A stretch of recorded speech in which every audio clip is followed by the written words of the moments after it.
رسالة النهاردة: لا تطلب ما تحب ممن تحب، فإذا أحب سيفعل. أحلى إحساس في الدنيا إنك تحس بحب شخص ليك. أحلى إحساس في الدنيا، أجمل إحساس في الدنيا إنك تحب بجد من قلبك.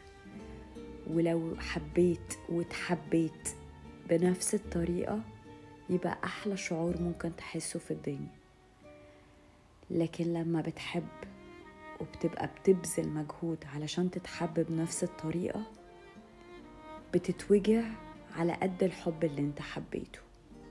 فلو الشخص اللي قدامك بيحبك، انت مش هتطلب منه حاجة، لأنه هو بيبقى عايز يخليك مبسوط، عايز يحسسك الإحساس اللي هو حسه، لأن بيكون في تطور في العلاقة، في إحساس بالنمو في العلاقة، في حاجات كتيرة قوي بنعملها سوا. مش بس الحب في الكلام، لا، هو بيحبك بالأفعال، بالطريقة اللي بتعبر بيها عن نفسه بحبه ليك. فما بنطلبش من حد حاجة، هو لو حبك هيعملها.